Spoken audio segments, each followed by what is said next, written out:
Considero que esta historia es una de las más fuertes que les voy a contar aquí en mi TikTok. Y si no me creen, véanla hasta el final. Sí logran quedarse. Sin decir nada más, comencemos. Recuerden que si tienen ansiedad o depresión, no se pueden quedar a ver esto. Que conste que se los advertí. Para las personas que no sepan, allá afuera, las personas estudian para ser detectives, ya que es un oficio que paga demasiado bien. Y no solo para encontrar a personas que fueron robadas, para descubrir infidelidades, sino hay detectives que cuando la justicia no atrapa al asesino y la familia queda inconforme, deciden contratarlos para hacer justicia por mano propia. Y esta es la historia de uno de ellos. Cuando leí por primera vez esta historia, de verdad que no pude creerla. Bueno, pues hagan de cuenta que hace 6 años, un hombre llamado Marco pierde a la mujer más importante de su vida. A esta mujer la encuentran en un pantano, sin orejas, los labios y los ojos cosidos y sin la mitad de su cuerpo. Esa mujer que él perdió era su hermana. Cuando esto sucede, él no estaba en el país, trabajaba en el extranjero, pero sus padres le llaman a decir que su hermana había desaparecido y que la justicia no hizo nada. Dijo que pues iba a regresar, que tal vez se fugó con su novio, pero la familia sabía que no había pasado eso, porque ella no era de esas chicas que se iban sin avisar. Pasan los días y él recibe la terrible noticia de que su hermana había sido encontrada de esa forma. Y lo pronto es que nunca encontraron la otra parte de su cuerpo. A raíz de eso, su madre le dio cáncer de tanto sufrimiento y su padre se volvió alcohólico. Su familia se arruinó. Todo esto en menos de un año, de verdad. Obviamente la justicia cuando encuentra el cuerpo de la muchacha, según ellos hacen la investigación y al final dicen que no hay sospechosos y le dijeron a Marco que si hubiera un culpable, ese culpable no le iba a regresar a su hermana. Marco se sintió sumamente enojado porque lo único que él quería era justicia, porque ese hombre no solo acabó con la vida de su hermana, sino con su familia entera. Marco debe regresar porque su madre ya fallece y él debe cuidar a su padre. Y más que nada internarlo pues en un lugar de ayuda para personas con adicciones, porque literalmente él estaba vendiendo ya como las cosas de la casa para sostener el vicio.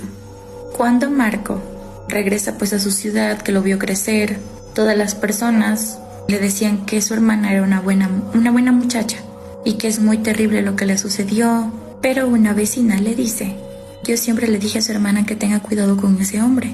Marco le dice: ¿qué hombre? A lo que la vecina le responde que un día que ella fue a hacer como una compra en su tienda porque ella vendía ropa, recibió la llamada de un hombre que le decía que se ponga bonita para ella, para verse más tarde, y que le mandaba un poco de dinero pues para que se compre algo, y que le iba a esperar a las afueras de la ciudad, como en una parada de tren. Ella le dice que no puede salir hasta tarde porque sus padres se van a enojar, a lo que la vecina le dice que ese hombre le dijo como de manera manipuladora que si no va a poner de su parte que es mejor que terminen, porque él literalmente está atravesando una ciudad para verla. Entonces ella le dice: no, mi amor, perdóname, si tienes razón, nos vemos ahí. Cuando corta, la señora de la tienda le dice que dónde conoció a ese hombre, a lo que ella le dice: por internet. La vecina le dice: ¿es tu novio? Ella le dice: sí. Ella le da un consejo de que pues no se deje manipular porque se escuchó un poco rara la llamada. Él le dice que no se preocupe, que él es muy bueno y que muy pronto pues él iba a presentarse con sus padres. Luego compró una blusa, pagó y se fue. Marco le pregunta que si ella dio pues esta declaración a la policía, porque literalmente la señora fue la última persona que vio a su hermana con vida. Ella le dice que sí, pero que la policía no le prestó atención. La señora de la tienda le dice que ella está muy segura que ese supuesto novio fue quien le hizo eso. Así que Marco vuelve a su casa, entra al cuarto de su hermana, que los papás lo tenían como un relicario. Nadie entraba, nadie salía, porque ellos esperaban que algún día ella regresara. Pero como eso nunca pasó, decidieron cerrarlo por completo. Marco decide hablar con uno de sus amigos y él le pasa el contacto de un detective y le dice que él es muy conocido y muy bueno en lo que hace. Así que Marco se pone en contacto con el detective y deciden reunirse.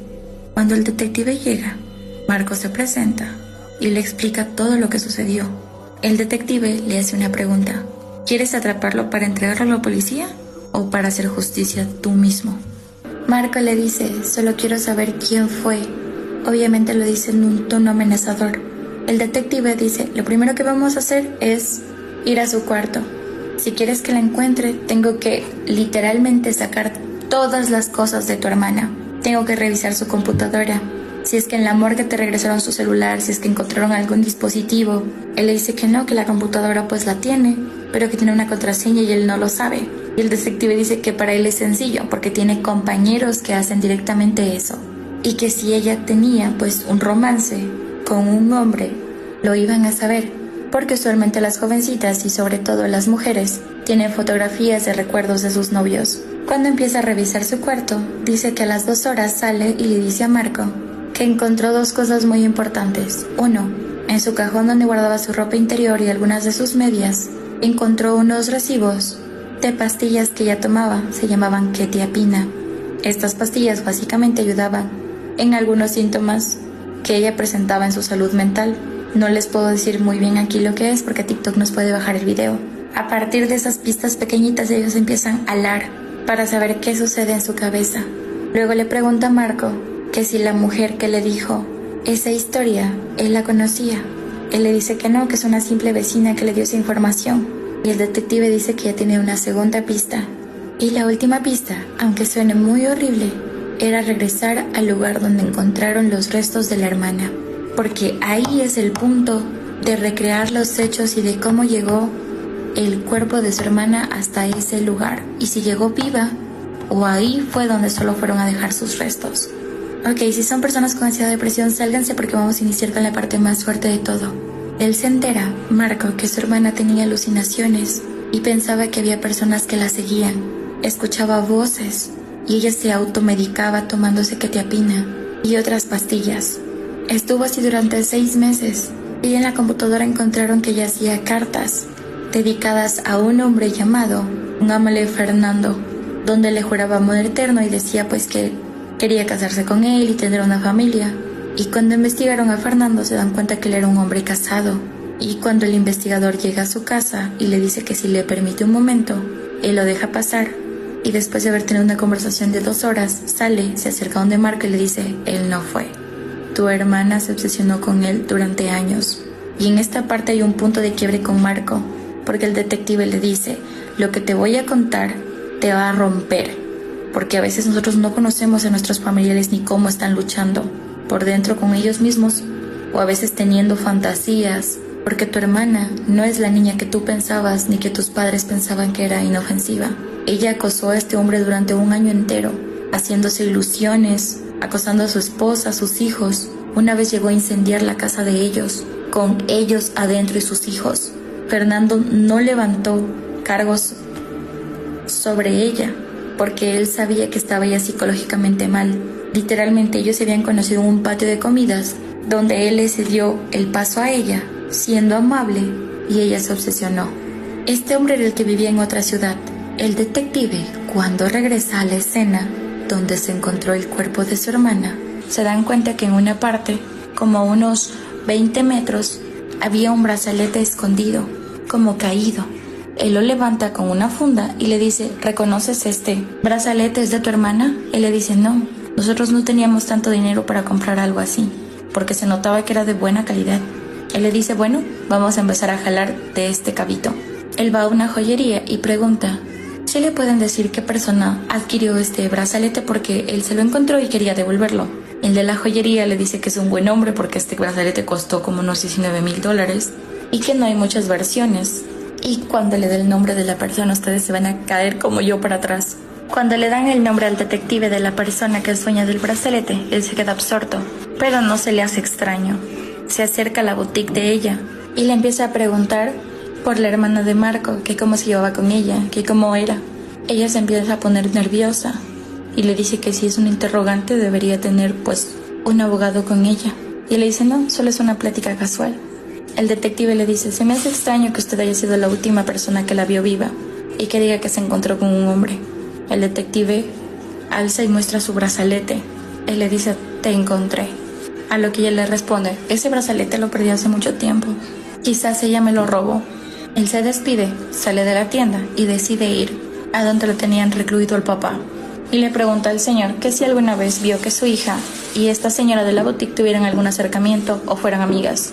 Este hombre le dice: sí, esa señora parecía que está enamorada de mi hija, porque siempre llegaba a la casa a preguntar cómo estaba, que si necesitaba algo para la escuela, que porque le había agarrado un cariño muy bonito, y mi hija cada vez que llegaba decía que la señora era rara.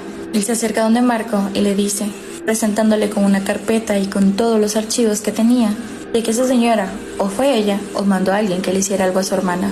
Cuando Marco y el detective deciden acercarse a la casa de la señora, se dan cuenta que ya no había nadie. Marco decide entrarse en la casa por la parte de atrás del patio. Cuando entran a la casa se dan cuenta que se desprende un olor asqueroso, era insoportable. Empiezan a ir al sótano. Ella tenía una secadora, una lavadora y un congelador, como para negocio. Ellos abren el congelador. Esta parte es fuertísima, ¿ok? Encuentran la mitad del cuerpo de su hermana. Él la reconoció por una pequeña pulserita que tenía en la pierna izquierda, que él se la había regalado hace muchos años. Y cuando se acercan a la lavadora, estaban muchos huesos, como un montículo de la palma de una mano. El detective le dice, esto es imposible de que sea de tu hermana, esto es de alguien más. Obviamente Marco llama a la policía. La policía empieza a retirar los cuerpos en descomposición, los huesos, y se dan cuenta que la señora pertenecía a una secta, donde tú para iniciar tenías que acabar con la vida de alguien. Tenías que ofrendarle las orejas de esa persona. Y esta señora llegó a este pueblo para sacrificar a esta muchacha. La eligió desde el día número 1 que la vio. Dio un nombre falso, paró un negocio con un nombre falso. Luego cuando supo que la descubrieron se fue. Esos huesos pertenecían a otra persona. Porque sí, aunque ustedes no lo crean, las sectas son muy peligrosas. Hasta el día de hoy la siguen buscando. Nadie conoce su verdadero nombre. Solo tienen un boceto de cómo se ve. Así que sí, ella puede ser la causante de desaparición de muchas niñas allá afuera, de chicas que confían en ella, porque para Marco, ella era una mujer buena, indefensa, noble, pero en su sótano estaba la mitad del cuerpo de su hermana. Y pues nada, que los quiero mucho.